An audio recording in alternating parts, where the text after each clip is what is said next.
Meus irmãos, mês de agosto costumo tratar de temas difíceis, polêmicos ou de grande dúvida do povo. E hoje pela manhã vamos tratar de um tema fácil, dízimo. E naquele momento que vem a pessoa, eu falei, puxa, justo hoje que eu vim, o pastor vai tratar desse assunto.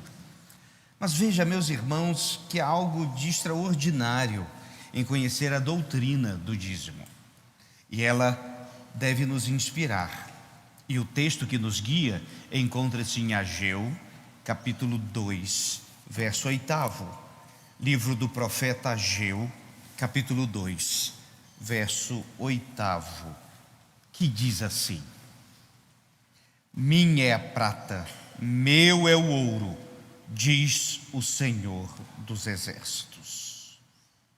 Que o Senhor nos inspire na compreensão da sua palavra. Ageu foi um profeta nos tempos do retorno do exílio. Haviam passado 70 anos do retorno do exílio da Babilônia e estavam voltando para a terra prometida. O líder desse retorno era Zorobabel, que se tornou governador de Judá. Junto com ele, Josué, que era um sumo sacerdote e que ali estava. Era um tempo de escassez, enormes desafios financeiros, pessoais e mesmo de alimento. E a palavra foi de encontro ao povo de Deus no que dizia respeito à casa de Deus, que estava destruída. Mas atenção, o povo já havia retornado há 16 anos. Isso mesmo, eles já estavam há 16 anos na terra prometida. E então nada fizeram a respeito da casa de Deus. O profeta Ageu então vai em direção aos líderes e diz da parte de Deus que era preciso colocar em ordem a cidade, a sociedade, mas principalmente o seu relacionamento com Deus, e isso simbolizado pela casa de Deus. Ela foi então reedificada, após várias palavras que vamos citar ainda durante a reflexão, mas em especial essa: minha é a prata, meu é o ouro, diz o Senhor, não é nosso. E a casa de Deus foi reedificada, com esforço, dedicação, muito trabalho.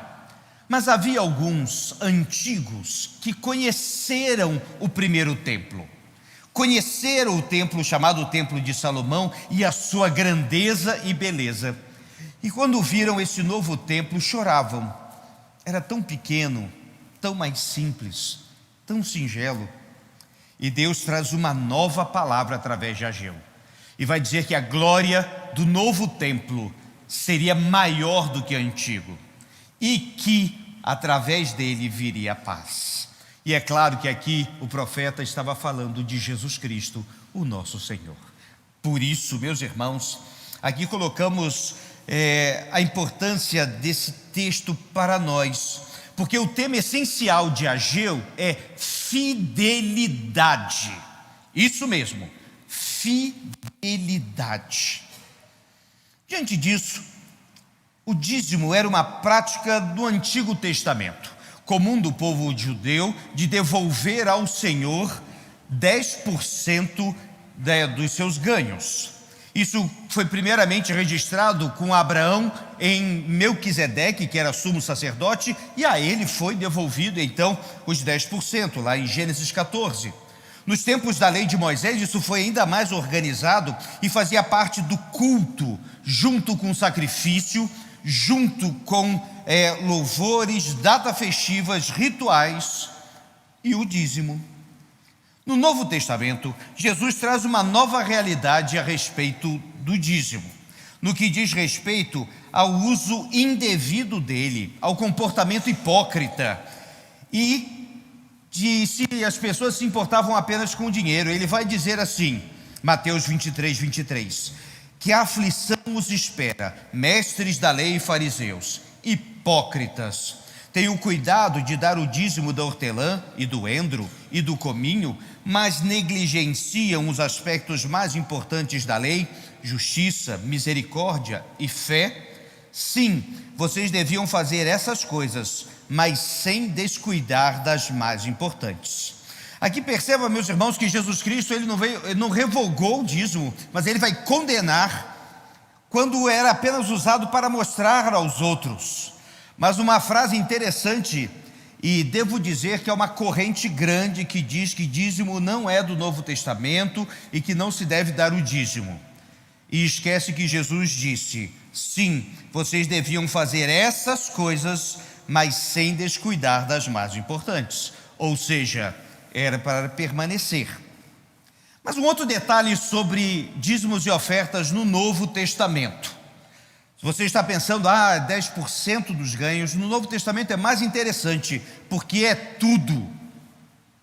A viúva pobre vai dar 2 moedinhas, e Jesus, que observava, diz: ela deu mais do que qualquer um aqui, porque ela deu de todo o seu sustento. Barnabé, servo de Deus, vendeu o que tinha e repartiu. Ananias e Safira foram condenados pela mentira, porque venderam uma propriedade, retiveram uma parte e disseram: não, temos tudo. Eles não precisavam ter dado, não precisavam ter mentido, mas mentiram. Veja, e as orientações quanto à contribuição ficam ainda mais claras em alguns textos de Coríntios, do livro de Atos e de outros mais. Todo crente contribuía generosamente. Isso não era um problema, não era uma discussão, não era um questionamento para a igreja primitiva. Paulo vai dizer: cada um deve decidir em seu coração quanto dar. Não contribuam com relutância ou por obrigação, pois Deus ama quem dá com alegria. 2 Coríntios 9:9. Todo crente participa conforme a sua renda. Essa é outra bênção do dízimo. Doem proporcionalmente aquilo que possuem. 2 Coríntios 8:11. E todo crente participava. E diz o texto bíblico que da multidão dos que creram era só um, coração e alma, e partilhavam e vendiam o que tinham e compartilhavam com os pobres, e assim viviam. Junto com isso, a Bíblia também deixa claro: nunca foi pelo dinheiro, mas sobre onde está o seu coração. Retidão, santidade e integridade deviam andar juntos, tanto na fonte quanto na administração. E tudo pertence a Deus e deve ser administrado segundo os padrões divinos. Infelizmente, meus irmãos, em nossos dias isso foi tão deturpado. Na realidade, não só agora, mas ao longo da história, a gente pôde observar isso também. O amor ao dinheiro é a causa de muitos males, meus irmãos. Tem distorcido o conceito tão claro e tão bondoso, tão simples e tão real, de dedicar ao Senhor uma parte dos seus ganhos. Quando o dinheiro assume a direção e não Cristo, certamente é pecado. E vivemos dias que, infelizmente, igrejas, denominações, seitas têm deturpado esse princípio tão caro, tão raro, tão precioso e tão belo, e transformado em mercenários, cuidando das coisas de Deus.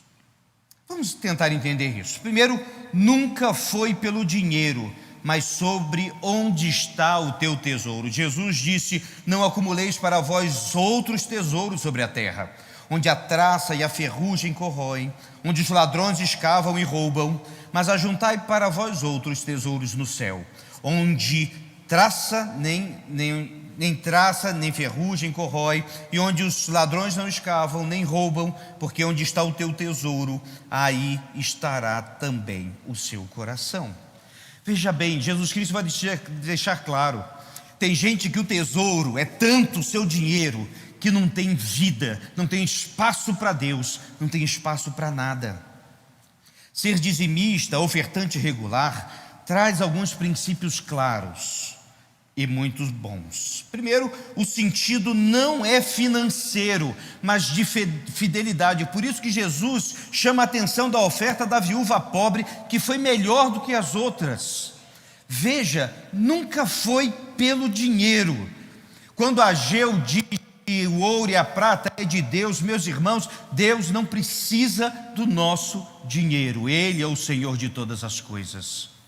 Nós é que precisamos ser fiéis, porque Ele tem sido fiel.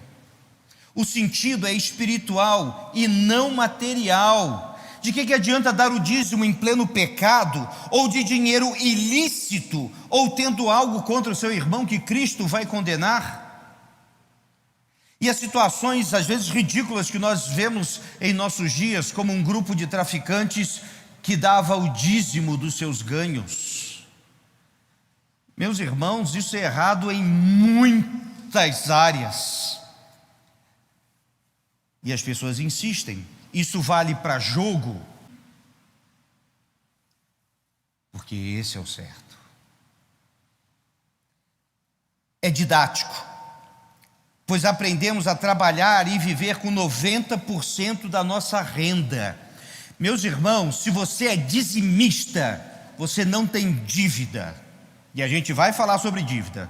Não porque você foi ricamente abençoado, não apenas por isso, mas é porque você aprendeu a controlar o seu dinheiro e a viver com 90%. E se você vive com 90%, você vive com qualquer dinheiro.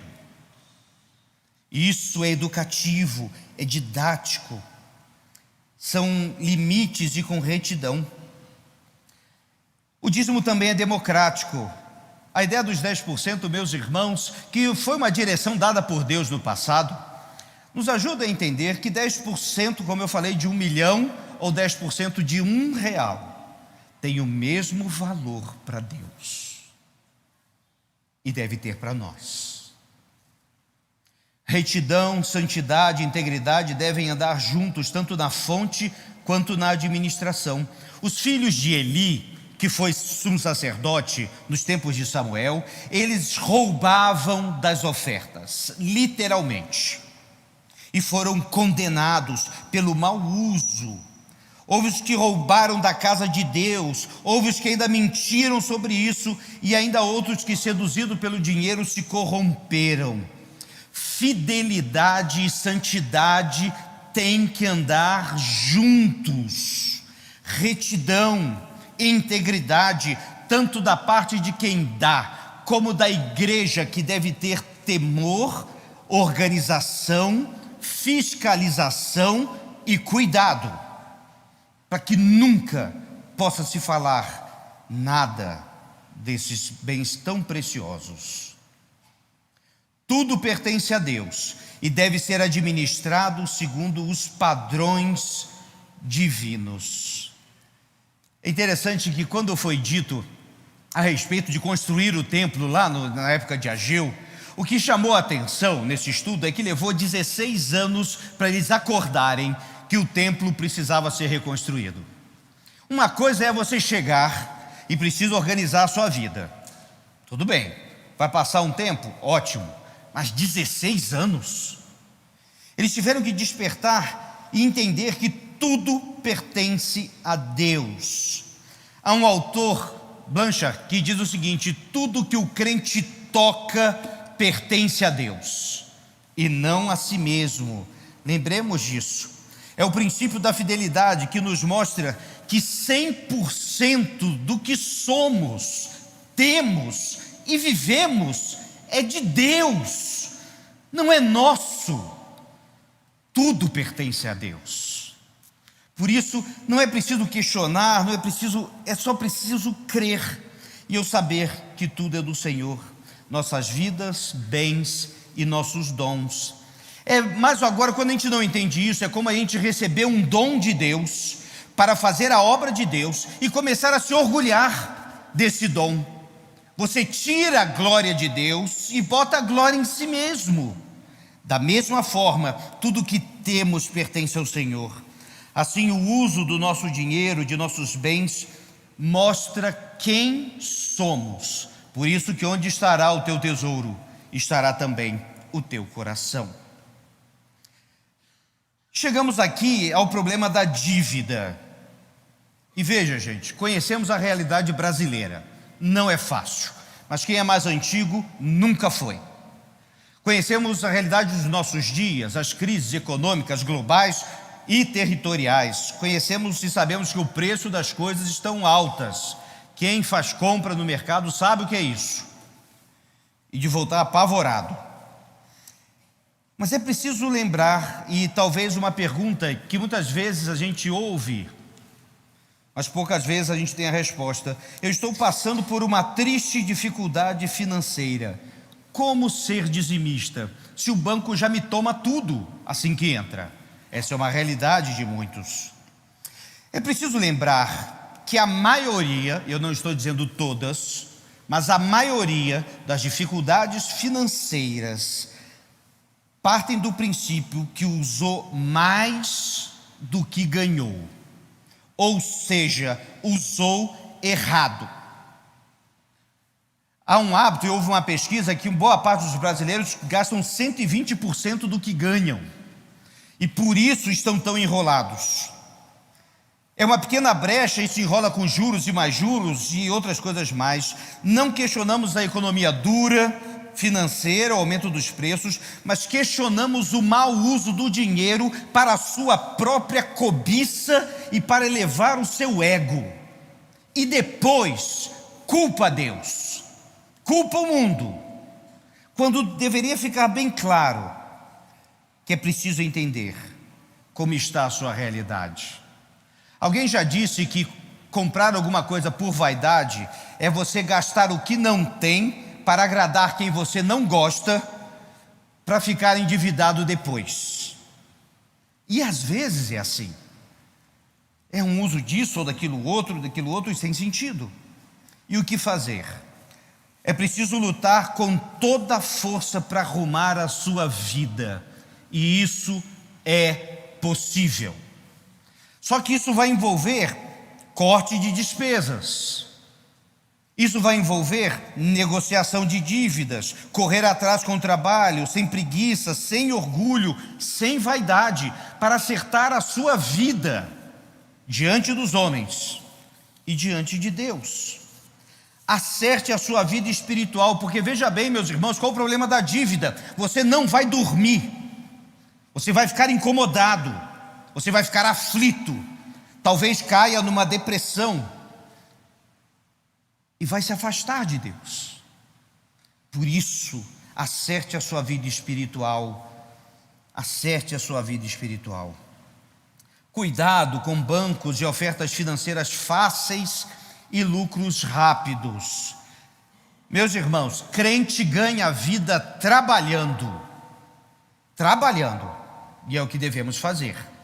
Falo isso porque, numa expressão que eu ouvi um tempo atrás, só existe esperto porque tem esperto burro. Porque motivado pela ganância e de ganhos fáceis e rápidos e extraordinários, são enganados por outras pessoas. Gente, quando vem assim uma oportunidade e tal, desconfie. Vida de crente a gente tem que trabalhar muito. Cuidado com isso. Busque ajuda ou orientação e busque cada vez mais resolver a sua vida em dias de tensão. Por outro lado, aqui também devemos tratar que dízimos e ofertas não são trocas, nem barganhas com Deus, nem mesmo coisas que as pessoas estão pregadas hoje em dia, infelizmente. Se você der o dízimo, você vai ficar rico. Não vai. Pode ficar? Pode, depois de trabalhar muito. Nós não damos o dízimo para sermos ricos. Nós devolvemos o dízimo porque nós cremos e somos fiéis. Cuidado com essa barganha. É claro que tem a experiência do não dizimista, e quem já passou por isso sabe o que é. Exatamente como é complicado e como a gente sabe que precisa acertar a nossa vida diante do Senhor. É preciso estar atentos, meus irmãos, muito atentos. Veja bem, ser fiel não nos isenta de problemas e desafios. É comum a gente ouvir: eu sou dizimista, eu sou um crente fiel e me aconteceu tal e tal coisa. Meus irmãos, no céu vamos ter o descanso. Aqui ainda teremos lutas, mesmo que você seja um santo completamente fiel. Veja bem, por isso a gente precisa pensar: ações, reações, disposições. A questão das ofertas e dos dízimos, e os irmãos sabem que a prática da nossa igreja, a gente recolhe os dízimos e ofertas, mas nós não insistimos e ficamos fazendo uma espécie de apelação. E nós cremos que essa não é a forma certa de fazer. Pelo contrário, cada crente tem que saber a sua posição. Esta reflexão, ela é doutrinária, e cada um deve decidir por si só, diante de Deus, como está a sua vida diante do Senhor. Nos tempos de Ageu, os mais antigos viram com tristeza aquele templo pequeno, sem o glamour, sem a riqueza. Mas Deus prometeu uma glória maior. Mas não seria com coisas, seria em Jesus Cristo. E Deus prometeu a paz, não num prédio, mas em Jesus Cristo, nosso Senhor. Fidelidade é estar na vontade de Deus, segundo os princípios de Deus. Fidelidade não é apenas em dízimos e ofertas, mas começando na intenção, no coração e indo para as mãos. Fidelidade é tudo que o homem faz depois de dizer: eu creio. Essa é uma paráfrase que fiz de um pastor do passado. Fidelidade é saber que tudo pertence a Deus, porque dele é o ouro, a prata, nossas vidas, e tudo que somos é do Senhor. Por isso, ser dizimista é uma dádiva, é um presente, é uma oportunidade de demonstrar com nossas vidas fidelidade. E que Deus nos abençoe e nos inspire